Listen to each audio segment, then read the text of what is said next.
Hello, good morning.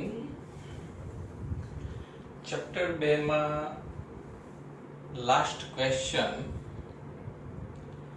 સમાંતર plate કેપેસિટરના capacitance પર ડાઇલેક્ટ્રિકની અસર સમજાવો અને ડાઇલેક્ટ્રિક અચળાંકનું સૂત્ર મેળવો.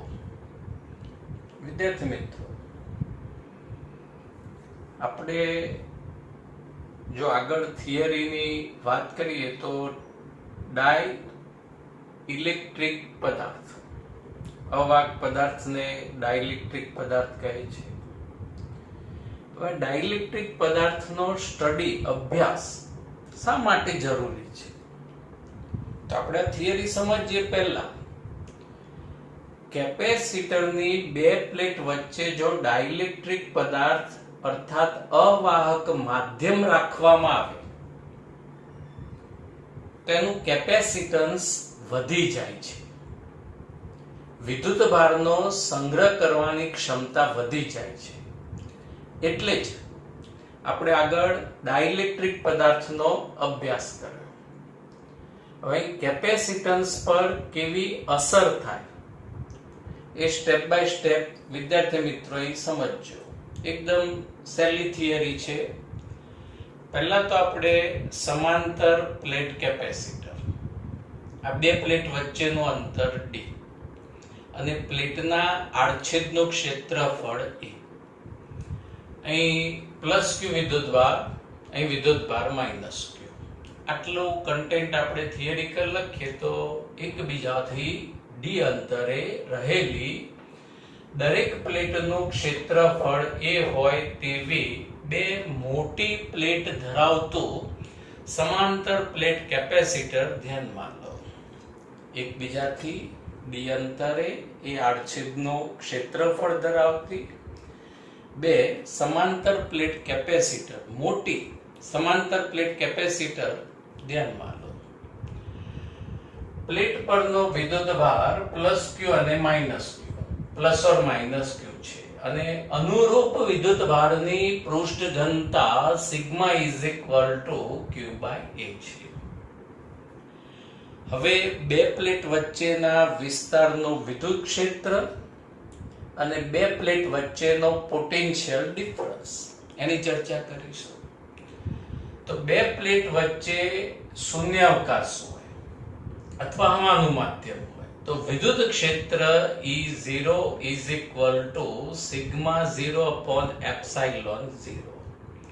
આ તો સૂત્ર ખ્યાલ છે ને વિદ્યાર્થી મિત્રો? આ ધન પ્લેટનું sigma by 2 epsilon 0, minus q નું પણ એ જ તરફ સિગ્મા બાય 2 એપ્સાઇલોન 0, એટલે પરિણામી વિદ્યુત ક્ષેત્ર સિગ્મા બાય એપ્સાઇલોન 0 અને વિદ્યુત સ્થિતિમાનનો તફાવત v0 છે, પોટેન્શિયલ ડિફરન્સ v0 છે. તો v0 is equal to E0 into d. સંબંધ આપણે થિયરીમાં યાદ હોય તો v બરાબર ER, એના પરથી E0 d અને capacitance C0 is equal to વ્યાખ્યા q by v0 અને સૂત્ર આપણે સાબિત કરેલું સમાંતર પ્લેટ કેપેસિટર માટે a એપ્સાઇલોન 0 upon d. તો વિદ્યાર્થી મિત્રો, અડધી થિયરીમાં પહેલા તો શું લખવાનું છે? અંતર d, ક્ષેત્રફળ, મોટી પ્લેટ ધરાવતું સમાંતર પ્લેટ કેપેસિટર, વિદ્યુતભાર પ્લસ ઓર માઇનસ q, પૃષ્ઠ ઘનતા સિગ્મા બાય a, પછી બે પ્લેટ વચ્ચે શૂન્યાવકાશ અને વિદ્યુત ક્ષેત્ર, ઓકે, અને પછી પોટેન્શિયલ ડિફરન્સ અને કેપેસિટન્સ. હવે આપણે જે સમજવાનું છે મેઇન વસ્તુ હવે આવશે કે બે પ્લેટ વચ્ચેના વિસ્તારને પૂરેપૂરું ડાઇલેક્ટ્રિક થી ભરેલું ધ્યાનમાં લો. આજે બે પ્લેટ વચ્ચેનો વિસ્તાર એને પૂરેપૂરું ડાઇલેક્ટ્રિક થી ભરેલું ધ્યાનમાં લો.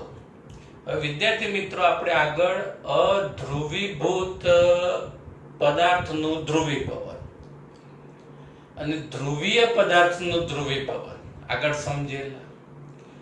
આ પ્લેટ પરના વિદ્યુતભારનું આ રીતે ધન થી ઋણ વિદ્યુત ક્ષેત્ર હોય. યાદ આવે છે કે આ સમાન વિદ્યુત ક્ષેત્ર અને આ પ્લેટના કારણે ઉત્પન્ન થતું વિદ્યુત ક્ષેત્ર, સમાન વિદ્યુત ક્ષેત્ર. હવે સમાન વિદ્યુત ક્ષેત્રમાં ડાઇલેક્ટ્રિક મૂકીશું તો આગળ આપણે સમજેલા કે જે એના અણુઓ રહ્યા એ વિદ્યુત ક્ષેત્રને પેરેલલ સમાંતર ગોઠવાશે અને એને જ શું કહી શકાય? ધ્રુવીભવન કહી શકાય. આપણે બે પદાર્થો માટે ધ્રુવીભવન સમજેલા. ધારો કે આ ધ્રુવીય અણુ minus plus minus plus minus plus અને આ રીતે બીજા અણુ પણ વિચારી શકાય. આ રીતે વિદ્યુત ક્ષેત્રને સમાંતર ગોઠવાઈ જાય અને ધ્રુવીભવન કહી શકાય. તો હવે લખી શકાય વિદ્યુત ક્ષેત્ર વડે ડાઇલેક્ટ્રિક ધ્રુવીભૂત થાય છે. એટલે ડાયપોલ મોમેન્ટ પ્રેરિત થશે અથવા તો ડાયપોલ એ વિદ્યુત ક્ષેત્રને સમાંતર ગોઠવાશે. આને ધ્રુવીભવન કહેવાય. સમજાઈ ગયું? હવે ધ્રુવીભૂત થયેલા ડાઇલેક્ટ્રિક માટે વિદ્યુતભારની પૃષ્ઠ ઘનતા પ્લસ સિગ્મા પી અને માઇનસ સિગ્મા પી છે. સમજો બરાબર. આગળ થિયરીમાં આપણે આવી વાત કરેલી કે જે ડાઇલેક્ટ્રિક પદાર્થનું ચોસલું રહ્યું એને સમાન વિદ્યુત ક્ષેત્રમાં મૂકીએ તો મૂક્યા પછી શું થશે કે ઇનસાઇડ અંદરના ભાગમાં પ્લસ માઇનસ વિદ્યુતભારો એકબીજાની અસર નાબૂદ કરે. જ્યારે અહીં ચોસલા પર માઇનસ, આ બાજુ વિદ્યુતભાર અસ્તિત્વમાં આવશે માઇનસ ચોસલા પર પ્લેટને સમાંતર. જ્યાં ધન પ્લેટ છે ત્યાં ઋણ વિદ્યુતભાર આવશે અને જ્યાં ઋણ પ્લેટ છે ત્યાં ચોસલા પર ધન વિદ્યુતભાર અસ્તિત્વમાં આવશે. એટલે અહીંયા વિદ્યુતભાર અને ચોસલું રહ્યું. વિદ્યાર્થી મિત્રો, 3 ડાયમેન્શનમાં જો વિચારીએ તો ચોસલું 3 ડાયમેન્શનમાં આ રીતે ત્રિપરિમાણમાં વિચારાય. એટલે એના આડછેદનું ક્ષેત્રફળ એ આવશે. એટલે અહીંયા જે વિદ્યુતભાર પ્રેરિત થયો એને બદ્ધ વિદ્યુતભાર કહેવાય. યાદ આવ્યું થિયરીમાં આગળ? અને એ બદ્ધ વિદ્યુતભારની પૃષ્ઠ ઘનતા એટલે બદ્ધ વિદ્યુતભાર છેદમાં ક્ષેત્રફળ એટલે અહીં સિગ્મા પી અને અહીંયા આવશે માઇનસ સિગ્મા પી. એટલે અહીંયા ધ્રુવીભૂત થયેલા ડાઇલેક્ટ્રિક માટે વિદ્યુતભારની પૃષ્ઠ ઘનતા સિગ્મા પી અને માઇનસ સિગ્મા પી છે. હવે ચોસલું મૂક્યા પછી આપણે આ વિદ્યુત ક્ષેત્ર વિદ્યુત સ્થિતિમાનનો તફાવત અને આ કેપેસિટન્સ આની આ ચર્ચા હવે ફરી કરવાની. તો હવે બે પ્લેટ વચ્ચે વિદ્યુત ક્ષેત્ર E = E0 minus EP. E0 minus EP. સમજો ભૂમિતિ પરથી સૂત્ર કેવી રીતે વ્યાખ્યાયિત થયું. વિદ્યાર્થી મિત્રો, આ ધન પ્લેટ રહી, આ ઋણ પ્લેટ, આનું જે વિદ્યુત ક્ષેત્ર રહ્યું એ ધન થી ઋણ તરફ અને એ પરિણામી વિદ્યુત ક્ષેત્ર E0 જે આપણે ધ્યાનમાં લઈશું. E0. હવે ચોસલું મૂક્યું એટલે જ્યાં ઋણ પ્લેટ હતી ત્યાં ચોસલા પર ધન વિદ્યુતભાર આવ્યો. ઓકે. અને જ્યાં ધન પ્લેટ હતી ત્યાં ચોસલા પર ઋણ વિદ્યુતભાર અસ્તિત્વમાં. એટલે આ ચોસલા પર જે વિદ્યુતભાર પ્રેરિત થયો એનું વિદ્યુત ક્ષેત્ર આ રીતે ધનથી ઋણ તરફ આવશે.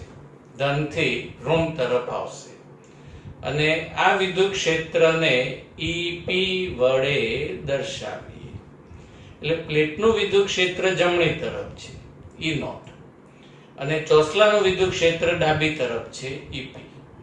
એટલે અહીંયા પરિણામી વિદ્યુત ક્ષેત્ર E = દિશા વિરુદ્ધ છે એટલે E0 minus EP. Okay. E0 ની જગ્યાએ શું લખી શકાય? Sigma naught upon epsilon 0. અને EP ની જગ્યાએ શું લખી શકાય? EP ની જગ્યાએ સિગ્મા p અપોન એપ્સાઇલોન 0.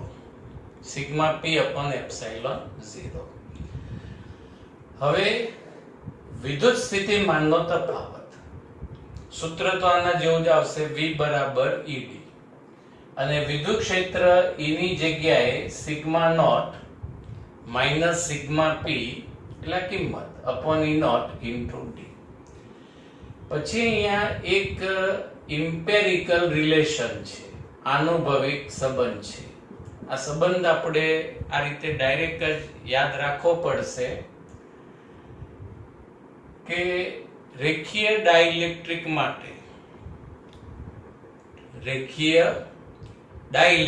માટે સિગ્મા પી E0 એટલે સિગ્મા પી અને જે વિદ્યુત ક્ષેત્ર E0 એટલે કે સિગ્મા ને સમપ્રમાણમાં હોય છે. સમજાય કે નહીં? આ સિગ્મા એટલે આ જે પ્લેટ રહી એના પરના વિદ્યુતભારની પૃષ્ઠ ઘનતા. એટલે અહીંયા જે બદ્ધ વિદ્યુતભાર પ્રેરિત થાય અને એની પૃષ્ઠ ઘનતા સિગ્મા પી, અને અહીંયા જે બે પ્લેટ વચ્ચે વિદ્યુત ક્ષેત્ર રહ્યું E નોટ એ સિગ્મા ને સમપ્રમાણમાં હોય છે તેવું અપેક્ષિત છે. આમ sigma naught minus sigma P એ સિગ્મા ને પરિણામી વિદ્યુતભારની પૃષ્ઠ ઘનતાને સમપ્રમાણમાં હોય છે. એટલે અહીંયા sigma naught minus sigma P is equal to sigma by K લખી શકાય.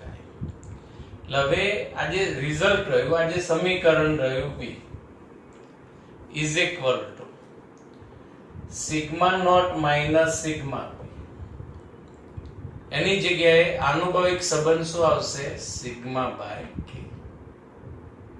અને હવે આ સમીકરણમાં સિગ્મા ની જગ્યાએ q બાય a લખી દો.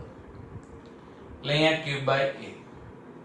હવે પદ વ્યવસ્થિત ગોઠવીએ, કેપેસિટન્સની વ્યાખ્યા અનુસાર પદ ગોઠવીએ તો q upon v, એટલે આ બાજુ આવશે k epsilon 0 a upon b, અને q by v is equal to capacitance c થાય. એટલે કેપેસિટન્સ c નવું કેપેસિટન્સ km9, અને જ્યારે શૂન્યાવકાશ કે હવા હોય ત્યારે capacitance epsilon 0 a upon d, એટલે અહીંયા c0 લખી શકાય. એટલે આનો અર્થ એ થયો કે ડાઇલેક્ટ્રિક માધ્યમ રાખતા કેપેસિટરનું કેપેસિટન્સ k ટાઈમ્સ k ગણું બને છે. એટલે ડાઇલેક્ટ્રિક પદાર્થનું મહત્વ શું છે? તો બે પ્લેટ વચ્ચે ડાઇલેક્ટ્રિક પદાર્થ મૂકશો તેનું કેપેસિટન્સ વિદ્યુતભારનો સંગ્રહ કરવાની ક્ષમતામાં શું થશે? વધારો થાય. એટલે કે કેપેસિટન્સ k ગણું બને છે. પછી ડાઇલેક્ટ્રિક અચળાંકનું સૂત્ર, આ k એટલે અહીંયા ડાઇલેક્ટ્રિક અચળાંક, તો ડાઇલેક્ટ્રિક અચળાંક k ઇઝ ઇક્વલ ટુ માધ્યમની પરમિટિવિટી અને શૂન્યાવકાશની પરમિટિવિટીના ગુણોત્તરને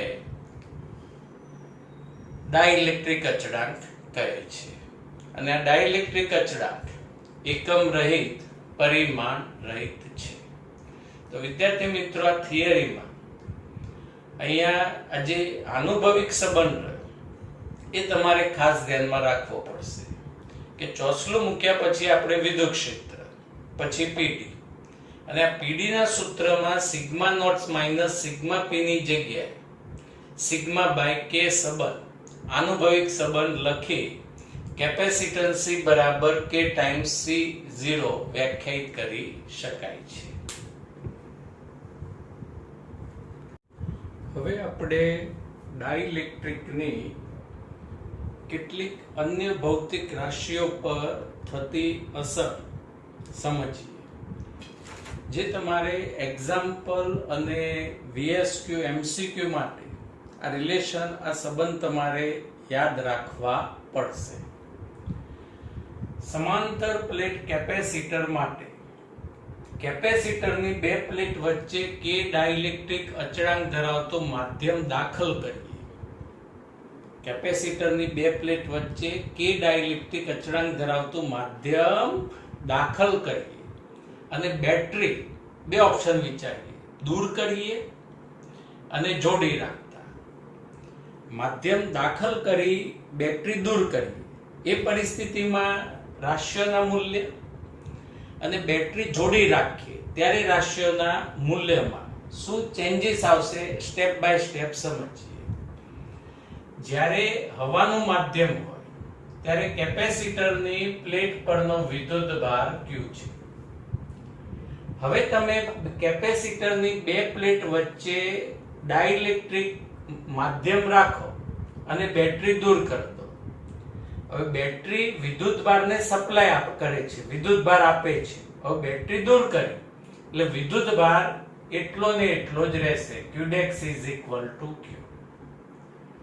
અને બેટરી જોડી રાખશો તો વિદ્યુત ભાર K ટાઈમ્સ ઇન્ક્રીઝ થશે. K એટલે ડાઇલેક્ટ્રિક અચળાંક, જે તે માધ્યમનો ડાઇલેક્ટ્રિક અચળાંક. Qdex = Kq. પછી વિદ્યુત ક્ષેત્ર. હવાનું માધ્યમ હોય ત્યારે વિદ્યુત ક્ષેત્ર E0. હમણાં જ આગળની થિયરીમાં આપણે જોયું σ0/ε0.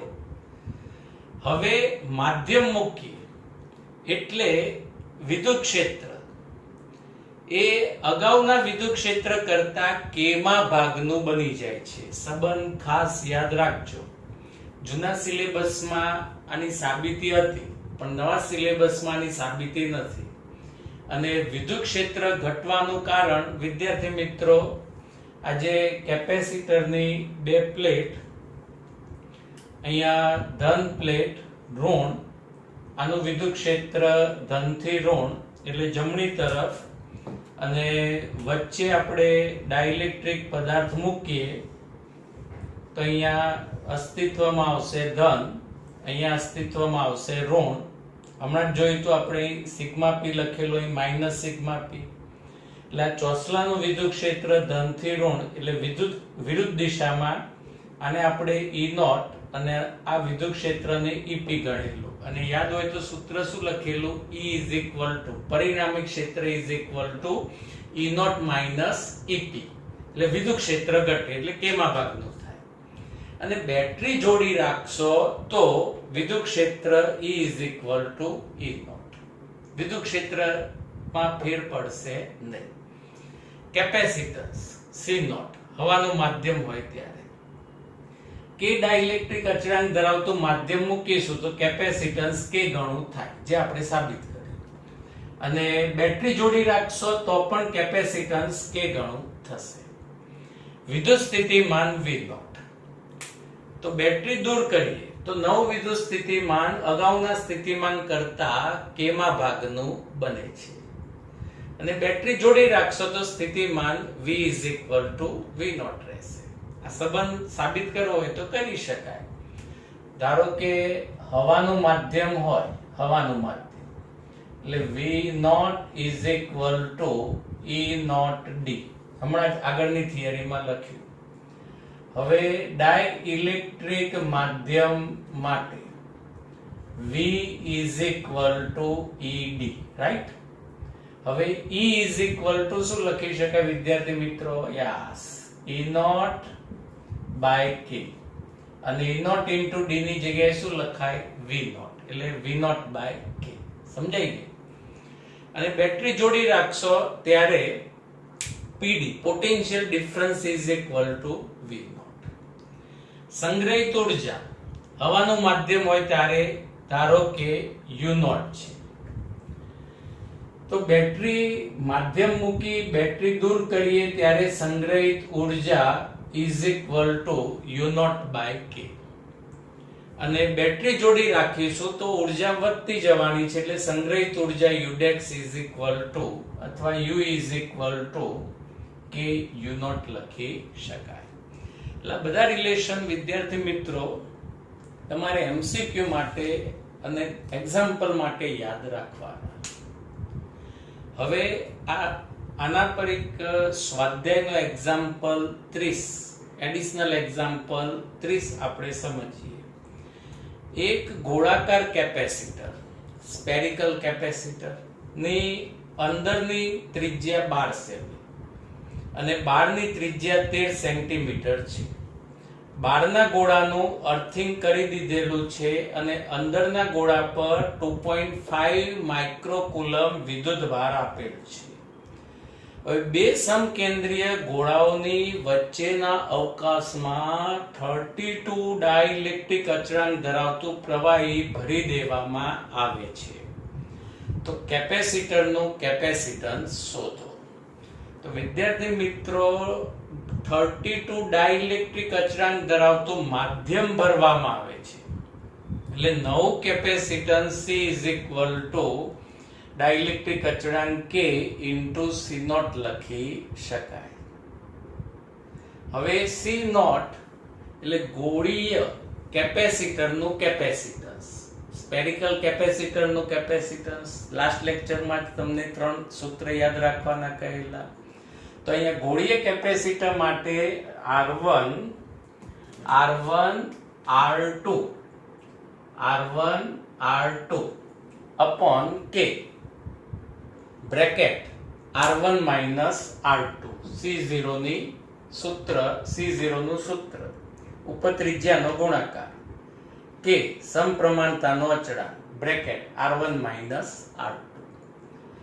બધી જ કિંમત સમીકરણમાં મૂકી દે તો K ડાઇલેક્ટ્રિક અચળાંક 32, R1 જે ત્રિજ્યા મોટી હોય R1 વડે દર્શાવવાની 13 × 10⁻² મીટરમાં, R2 12 × 10⁻², K સમપ્રમાણતાનો અચળાંક 9 × 10⁹ અને R1 13 R2 12 10⁻² સામાન્ય. સાદુરૂપ 5.5 × 10⁻৯ ફેરાડે ગોળીય કેપેસિટરનું કેપેસિટન્સ છે. અંદરના ગોળાનું વિદ્યુત સ્થિતિમાન કેટલું? અંદરના ગોળાનું વિદ્યુત સ્થિતિમાન Q/C. C બરાબર Q/V પરથી V બરાબર Q/C. ક્વેશ્ચનની અંદર અંદરના ગોળા પરનો વિદ્યુતભાર આપ્યો છે 2.5 μC, એટલે 2.5 × 10⁻6. કેપેસિટન્સ 5.5 × 10⁻9, સાદુરૂપ 4.5 × 10⁻² વોલ્ટ. અને ત્રીજો ઓપ્શન આપ્યો છે કે આ કેપેસિટરના કેપેસિટન્સને, આ જે કેપેસિટન્સ રહ્યું એને 12 સેન્ટીમીટર ત્રિજ્યાના અલગ કરેલા ગોળાના કેપેસિટન્સ સાથે સરખાવો અને અલગ કરેલા ગોળા માટે મૂલ્ય નાનું કેમ છે એનું કારણ પણ આપો. તો વિદ્યાર્થી મિત્રો, ગોળાનું કેપેસિટન્સનું સૂત્ર C = RK. એક જ ગોળો હોય તો એના કેપેસિટન્સનું સૂત્ર RK R/K. K ની જગ્યાએ 1/4πε0 × R. હવે આપણે પહેલા સૂત્રમાં કિંમત મૂકીશું. R ગોળાની ત્રિજ્યા 12 સેમી, 12 × 10⁻² અને K 9 × 10⁹, એટલે આનું સાદુરૂપ આવશે 1.3 × 10⁻11 ફેરાડે. હવે સેકન્ડ ક્વેશ્ચન શું છે કે ગોળાનું કેપેસિટન્સ કેપેસિટરના કેપેસિટન્સ કરતા Y કેમ નાનું છે? કેમ નાનું છે? તો એનું એક્ઝેક્ટ રીઝન આવશે કે જે સ્ફેરિકલ કેપેસિટર એમાં આ રીતે R2 એક કવચ અને આ રીતે આવશે બીજી કવચ ત્રિજ્યા અને વચ્ચે 32 ડાઇલેક્ટ્રિક અચળાંક ધરાવતું પ્રવાહી ભરેલું છે. હવે કેમ આ ગોળાનું કેપેસિટન્સ ઓછું છે? તો એનું કારણ તો અલગ કરેલા ગોળાનું કેપેસિટન્સ ઘણું ઓછું હોય છે. એનું કારણ કે કેપેસિટરમાં આ જે બહારનો ગોળો રહ્યો એનું અર્થિંગ કરેલું હોય છે અને અર્થિંગ કરેલ હોવાથી એનું સ્થિતિમાન ઘટે છે. એટલે આનું સ્થિતિમાન લગભગ 0 ગણાશે, એટલે સ્થિતિમાન ઘટશે. એટલે સ્થિતિમાન ઘટે એટલે C = Q/V પરથી વિચારીએ તો સ્થિતિમાન ઘટે, કેપેસિટરમાં સ્થિતિમાન ઘટે એટલે એનું કેપેસિટન્સ શું થાય? વધશે. અને બીજું એ પણ કારણ ગણી શકાય કે આ બે કવચની વચ્ચે અવાહક માધ્યમ છે અને અવાહક માધ્યમ હોવાના કારણે એનું જે કેપેસિટન્સ રહ્યું એમાં હંમેશા શું થશે? વધારો થાય છે. Okay, thank you, have a nice day.